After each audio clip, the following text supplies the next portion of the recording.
नमस्कार, बहुत स्वागत है आप सभी का। आपके साथ मैं हूं ममता तिवारी। शुरुआत इस बुलेटिन की करते हैं। उदयपुर के पूर्व राज परिवार में राज तिलक की रस्मों को लेकर छिड़ा विवाद थम गया है। परंपरा अनुसार राज तिलक की रस्म के तीसरे दिन बुधवार शाम करीब 6:30 बजे विश्वराज सिंह मेवाड़ ने सिटी पैलेस में धूनी दर्शन किए। इस दौरान उनके साथ डीएम अरविंद पोसवाल समेत 5 लोग मौजूद रहे।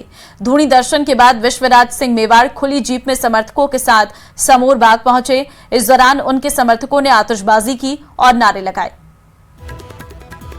तो आपको हम 4 तस्वीरें इस वक्त दिखा रहे हैं। सिटी पैलेस में एंट्री की पहली तस्वीर है, उसके बाद दर्शन से बाहर आए और फिर समोर बाग में स्वागत किया गया। खुली जीप में सवार होकर विश्वराज सिंह मेवाड़ नजर आए। आतिशबाजी से स्वागत किया गया।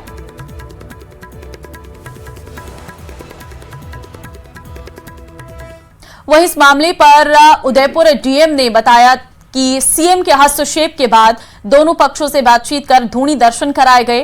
साथ ही कहा कि जिन बिंदुओं पर विवाद चल रहा था उसे सीएम तक पहुंचाया गया, जिस पर सीएम ने 2 उच्च अधिकारियों को उदयपुर भेजा और उनके हस्तक्षेप के बाद बातचीत की गई और सीएम का मैसेज लक्ष्यराज सिंह मेवाड़ और विश्वराज सिंह मेवाड़ तक पहुंचाया गया, जिसके बाद धूनी दर्शन पर सहमति बनी। धूनी माता के दर्शन को लेकर कुछ बिंदु थे जिस पे विवाद चल रहा था, तो ये बात जो है वो इमीडिएटली जो है वो सरकार के ध्यान में लाई गई, माननीय मुख्यमंत्री जी के ध्यान में लाई गई। तो माननीय मुख्यमंत्री जी के द्वारा आज 2 उच्च अधिकारियों को एसीएस होम और एडीजी लॉ एंड ऑर्डर को आज यहाँ पर भेजा गया और दिन में जो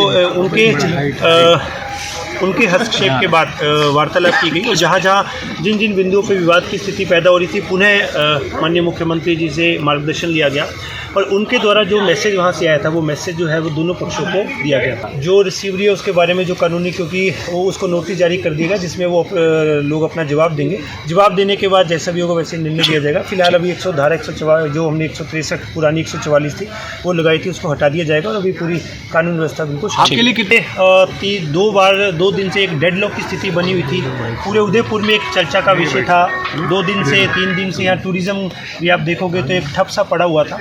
तो इसी वजह से हमारे द्वारा ये बात जो है वो सरकार के उस स्तर पे पहुंचाई गई थी, तो आज उसका समाधान हो गया। हमारे लिए बहुत खुशी।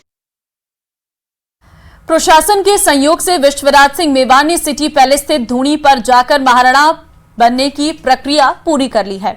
मीडिया से बातचीत में उन्होंने कहा कि जो स्थिति बनी वो पहले बन जाती तो उदयपुर 2 दिन ऐसा मंजर नहीं देखता। आप सब लोगों का साथ रहा है 2 दिन के लिए, क्योंकि आप सभी को शायद महसूस हुआ होगा कि जो हुआ था वो गलत है। और जैसे आज आप देख रहे थे एक साधारण दर्शन की बात थी और अगर शुरू दिन से ही ऐसे हो जाता तो ये इतनी बड़ी बात नहीं होती और सबको इतनी तकलीफ नहीं होती।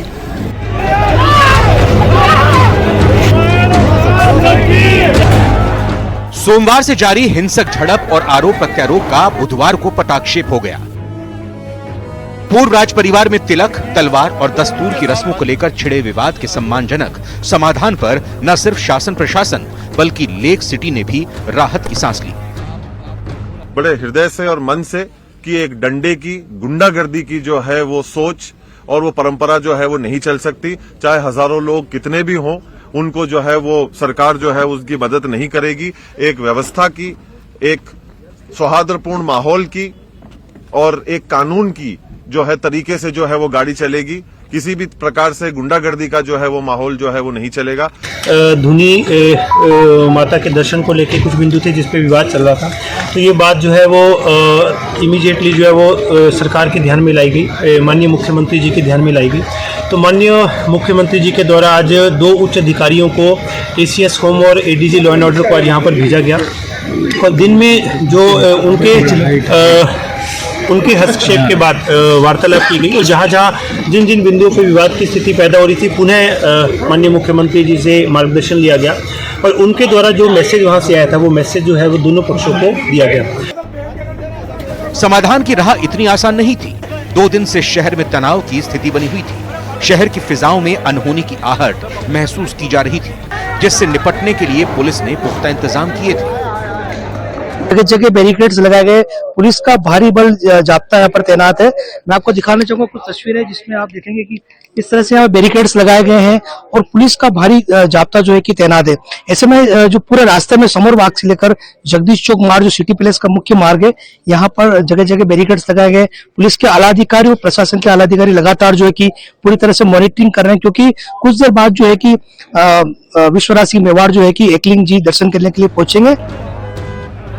बातचीत से समाधान निकालने की कोशिश को कामयाबी बुधवार शाम करीब 6:30 बजे मिली, जब विश्वराज सिंह मेवाड़ अपने बेहद चुनिंदा लोगों के साथ सिटी पैलेस में धूनी दर्शन के लिए पहुंचे, जबकि सुबह उन्होंने मेवाड़ के शासक कहे जाने वाले एकलिंगनाथ जी के दर्शन किए थे। इसके बाद उनके सिर पर रंगीन पगड़ी नजर आई। पहुंच चुका है बड़ी पाल पर, पीछे लगी। ये देखिए अब इस गाड़ी में विश्वराज सिंह मेवाड़ बैठे हुए, उनसे बात करने की कोशिश करेंगे कि किस तरह से वो।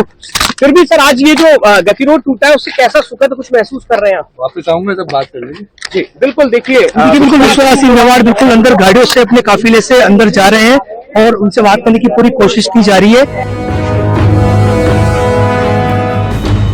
एकलिंगनाथ जी के दर्शन के बाद समूर बाग पैलेस में विश्वराज सिंह मेवाड़ ने उमराव को रंगीन पगड़ी प्रदान की। एक तो खुशी है कि सब वो दर्शन तो हो गए और सब लोगों को धन्यवाद है कि आप सभी ने साथ दिया। और तो एक तरफ से जहां आप देखेंगे सेटिस्फैक्शन है कि हो गया है, लेकिन एक तरफ से ये भी सोच है कि ये सब जो मुश्किलें आई हैं पिछले 2 दिन से बिल्कुल आसानी से सुंदरता से पहले दिन हो जाते तो वो तो बेहतर ही होता। एकलिंगनाथ जी मंदिर में दर्शन से पहले विश्वराज सिंह मेवाड़ ने हाथ में तलवार और सिर पर सफेद पगड़ी धारण कर वैदिक मंत्रोच्चार के बीच सफेद घोड़े की पूजा अर्चना की। आपको बताते चले कि चित्तौड़गढ़ के प्रकाश महल में सोमवार को राज तिलक की रस्म हुई, जिसे देखने के लिए दुनिया भर से लोग पहुंचे थे, जिसके बाद परंपरा के अनुसार विश्वराज सिंह मेवाड़ को सिटी महल में धूनी दर्शन करना था और एकलिंगनाथ जी का आशीर्वाद लेना था। लेकिन विश्वराज सिंह मेवाड़ के चाचा अरविंद सिंह ने भतीजे को धूनी दर्शन करने से रोक दिया था, जिसके बाद जो हंगामा हुआ उस पर काबू पाने में पुलिस के पसीने छूट गए। बाद में प्रशासन ने धूनी मंदिर परिसर को अपने कब्जे में ले लिया था और विश्वराज सिंह मेवाड़ धूनी दर्शन के बिना ही वापस चले गए थे।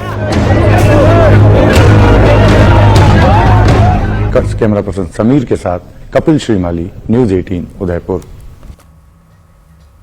बुधवार को टोंक में नरेश मीणा की फिर कोर्ट में पेशी हुई। सीआईडी सीबी ने नरेश मीणा से टोंक कोतवाली में पूछताछ कर अटरू कोर्ट में वीडियो कॉन्फ्रेंसिंग के जरिए पेश किया। इससे पहले CID CB Jaipur ASP Shyamlal Meena ने नरेश मीणा को जेल से प्रोटेक्शन वारंट पर गिरफ्तार किया। अटरू में दर्ज एक मामले की सीआईडी सीबी जांच कर रही।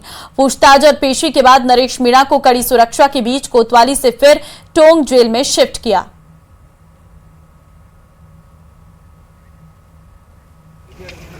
अजमेर दरगाह एक बार फिर सुर्खियों में। दरअसल दरगाह को शिव मंदिर बताने वाली याचिका को अदालत ने मंजूर कर दिया है, जिस पर दरगाह कमेटी और एआईएमआईएम ने कड़ा एतराज व्यक्त किया है। ये रिपोर्ट देखिए।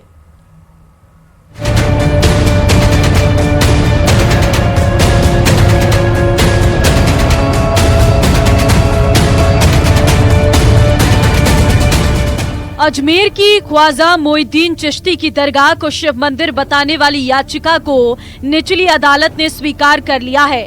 अदालत ने अल्पसंख्यक मंत्रालय, दरगाह कमेटी अजमेर और एएसआई को नोटिस देकर पक्ष रखने को कहा है। कोर्ट ने स्वीकार किया है और लंबी बहस कल और आज 3-4 बार बहस लंबी हुई। माननीय जज साहब ने सारे तथ्य सोचे हैं, समझे हैं, कानून के अनुसार ही याचिका स्वीकार की है और नोटिस जारी किया है। अपने दावे के पक्ष में हिंदू सेना ने देश के प्रसिद्ध शिक्षाविद, राजनेता और समाज सुधारक हरविलास शारदा की किताब को उद्धृत किया था। ऐसा है, हमने तो जो साक्ष्य दिए हैं वो सारे ही आधार हैं। अब माननीय जज साहब ने हमारे सारे आधार माने, कोई एक आधार माना है, लेकिन हमने जितने भी साक्ष्य दिए हैं वो कानून के अनुसार दिए हैं। सभी साक्ष्य मान्य हैं और उन्होंने माने हैं, यानी कानून सम्मत है तो माने हैं, तो इसीलिए याचिका स्वीकार की है और माननीय जज साहब ने जो सभी पक्षों को नोटिस जारी किया है।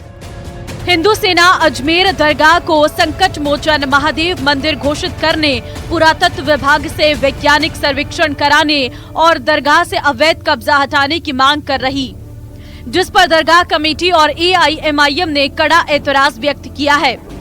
हम इस तरीके की इस तरह की जो याचिकाएं लगाई जा रही हैं इसको राजनीति से प्रेरित बताते हैं। और हमारा मानना यह है कि इस तरह की जो घटनाएं की जा रही हैं वो एक धर्म विशेष को टारगेट करने के लिए की जा रही हैं, उनकी आस्थाओं को टारगेट करने के लिए की जा रही हैं। और आने वाले वक्त में अगर इसी तरह चलता रहा तो वो दिन भी दूर नहीं जब क्रिया की प्रतिक्रिया होकर इसी तरीके से याचिकाएं किसी दूसरे धार्मिक स्थलों के लिए भी लगेंगी। और हो सकता है कि वहां पे दावे ये हो कि इनके नीचे कोई हमारा दूसरा धर्म स्थान है या कुछ भी है।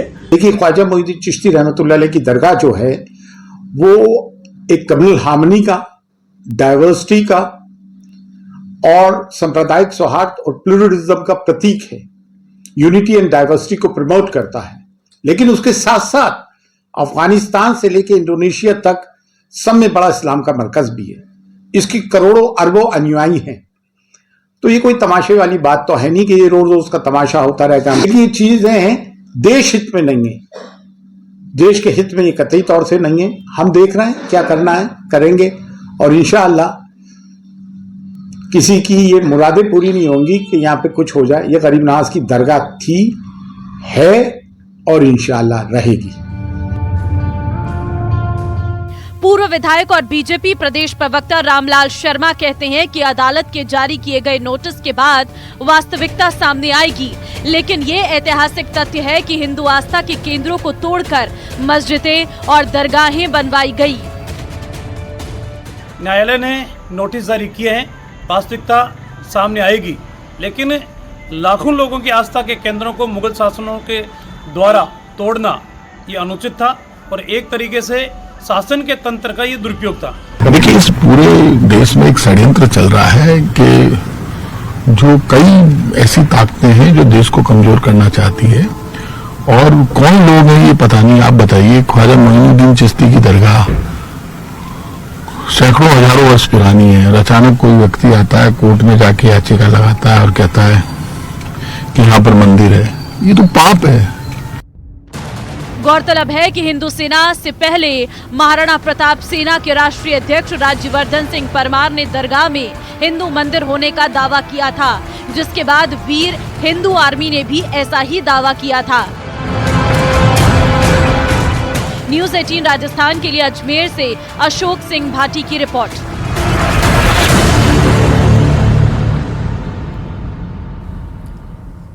राजस्थान में उपचुनाव के बाद सचिन पायलट के जयपुर निवास पर कार्यकर्ता पहुंचे और इस दौरान उन्होंने उपचुनाव में दौसा से जीत दर्ज करने वाले विधायक दीनदयाल बैरवा और कार्यकर्ताओं का आभार जताया। साथ ही कहा कि 7 सीटों पर हुए उपचुनाव के नतीजे कांग्रेस के पक्ष में नहीं रहे, इसका भी मंथन करेंगे। इस उपचुनाव से आने वाले समय में ताकत मिलेगी।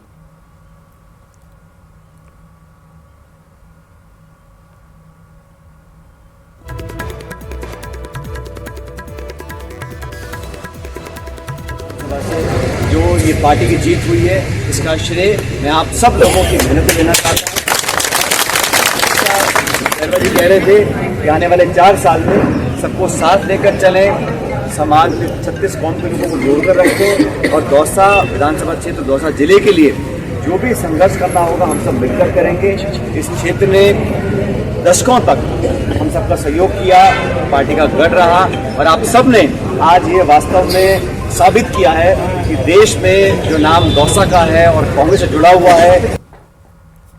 बीजेपी प्रदेश अध्यक्ष मदन राठौर भीलवाड़ा के दौरे पर रहे। इस दौरान न्यूज़ 18 से खास बातचीत में उन्होंने उपचुनाव में बीजेपी की जीत को लेकर बात की और कहा कि राजनीति दिमाग से चलती है, बाहुबल से नहीं। राजनीति में जनसेवा करके आशीर्वाद लिया जाता है, दादेरी करके नहीं लिया जा सकता।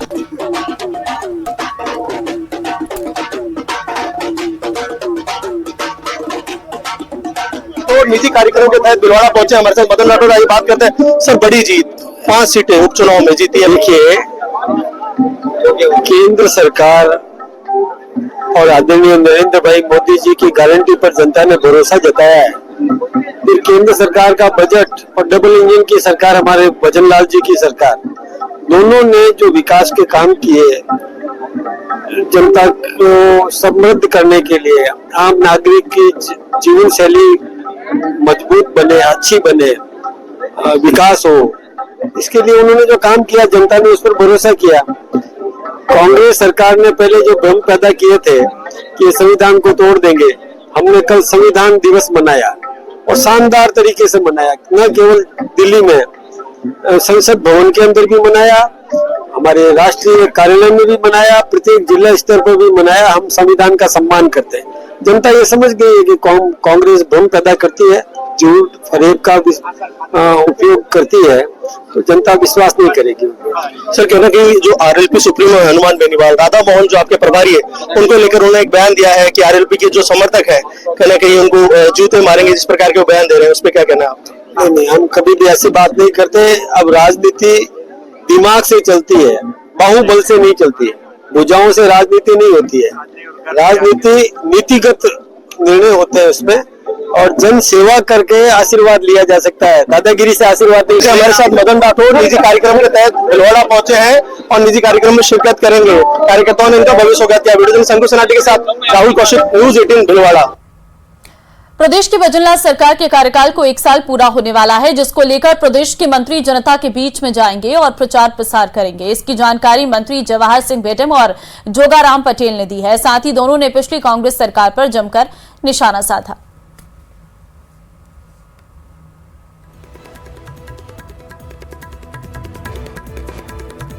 प्रदेश के मुख्यमंत्री आदरणीय भजनलाल जी के नेतृत्व में विकास गति पकड़ा है। कांग्रेस के राज में जो नेताओं में सिर्फ फुटबॉल जैसी स्थितियां रहती थी, कुर्सी की लड़ाई उसमें लड़ी जाती थी, जनता के हितों का ध्यान नहीं रखा जाता था। आज आम जन के हितों में निर्णय हो रहे हैं।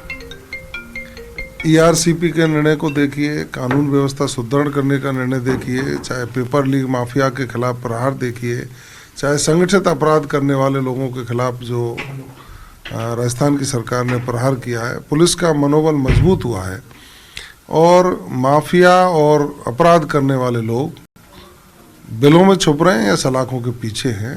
पुलिस उनको गिरफ्तार करने के लिए अपनी कार्रवाइयां कर रही है, तो आमजन सुखी महसूस कर रहा है अपने आप को कि पूर्ववर्ती सरकारों ने बेरोजगारों को सरकारी नौकरी देने या उनको रोजगार के अवसर उपलब्ध कराने में कोई विशेष प्रयास नहीं किया। यशस्वी मुख्यमंत्री भजनलाल जी ने प्रदेश में सत्ता संभालते ही सबसे पहला काम ये प्रारंभ किया कि जितने भी हमारे बेरोजगार नौजवान हैं उनको रोजगार मिले, रोजगार के अवसर उपलब्ध हो। इसीलिए इस साल 1 लाख की और 5 सालों में 4 लाख की सरकारी नौकरियों की भर्ती की संकल्प लिया है और उसका पूरा कर रहे हैं। 30,000 की एक बार नौकरी की भर्ती की, उनको नियुक्ति पत्र दिया रोजगार मेले में। दूसरे मेले में करीब 8,000 का दिया और अभी 15 दिसंबर के आसपास तीसरा रोजगार मेला होने वाला है। उसमें करीब 22,000 से या 25,000 के लगभग युवाओं को, बेरोजगार युवाओं को नौकरी देंगे, नियुक्ति पत्र देंगे। खबर जालोर से है, जहां जवाई बांध के पानी के बंटवारे को लेकर किसान सड़क पर उतर आए और भारतीय किसान संघ के नेतृत्व में 300 गांव के किसानों ने प्रदर्शन किया और चक्का जाम कर रोडवेज बसों को रोक दिया। वहीं किसानों के समर्थन में व्यापारियों ने भी बाजार बंद रखा।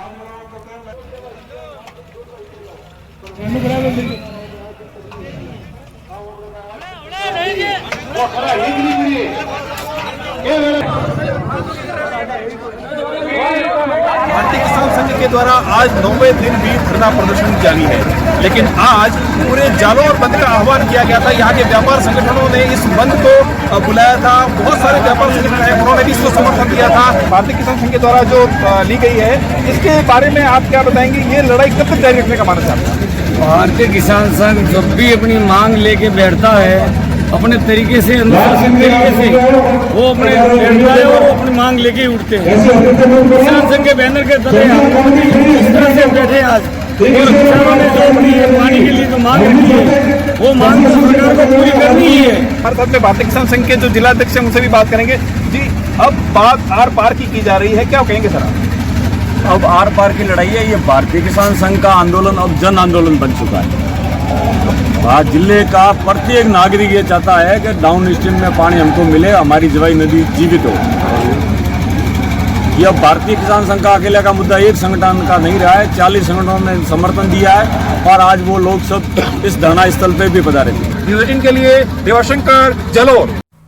जयपुर में एसओजी ने शारीरिक शिक्षा भर्ती परीक्षा 2022 से डमी कैंडिडेट बैठाकर पास होने वाले 3 पीटीआई शिक्षकों को गिरफ्तार किया।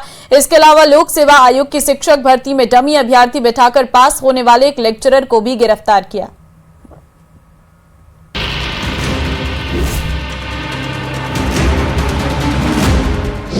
जयपुर में एसओजी की बड़ी कार्रवाई, 3 पीटीआई और एक लेक्चरर गिरफ्तार। डमी कैंडिडेट के सहारे नौकरी हासिल करने का आरोप।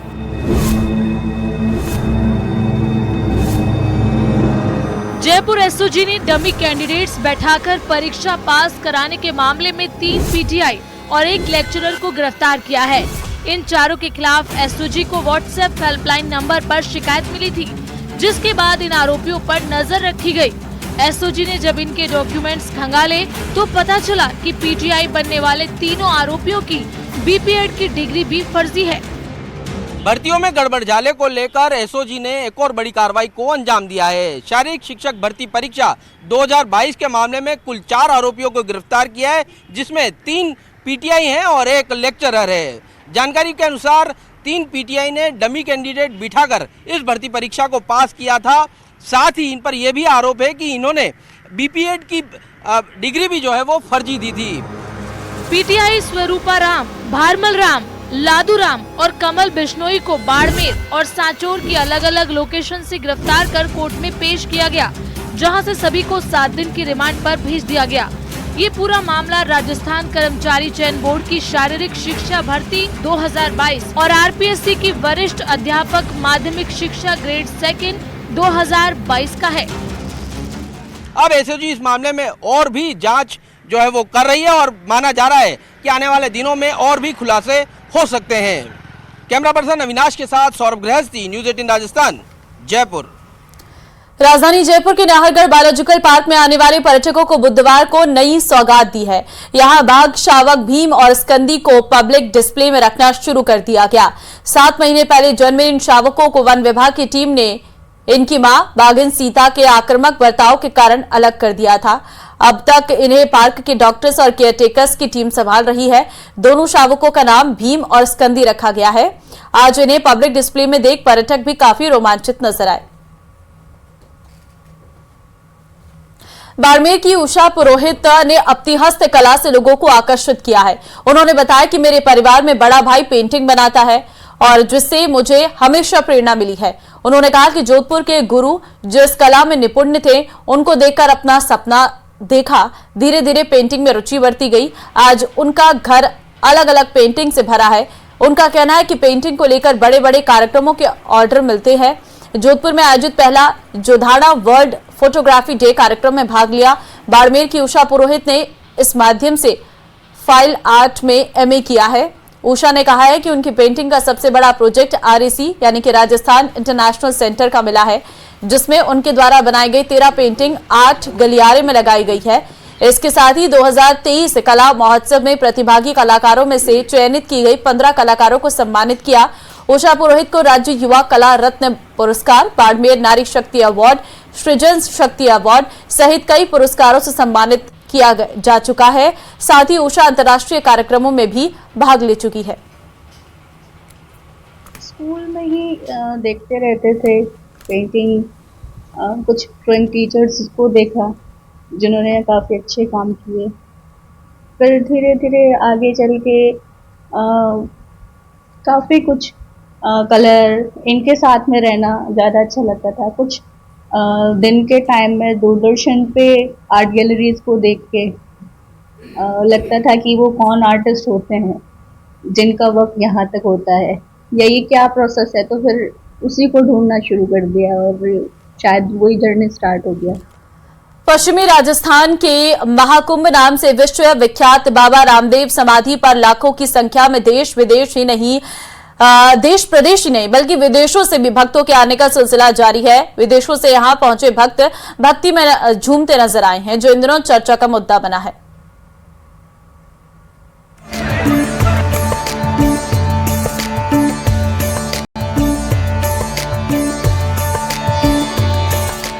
सात समंदर पार से बाबा रामदेव की समाधि के दर्शन करने आए इन विदेशी भक्तों की श्रद्धा के सामने हर कोई निहाल है। फ्रांस से आए 1 दर्जन से ज्यादा रिटायर्ड चिकित्सकों के दल ने रामदेवरा में बाबा रामदेव की समाधि स्थल के दर्शन कर खुशहाली की कामना की। बाबा रामदेव की, बाबा रामदेव की। Ramdev pour éviter les guerres et que la paix soit sur le monde. Baba Ramdev की जय, बाबा रामदेव की जय, बाबा रामदेव की जय। Et pour la paix dans le monde. Mais c'est temple très connu. C'est très connu, c'est pour ça qu'on vient ici.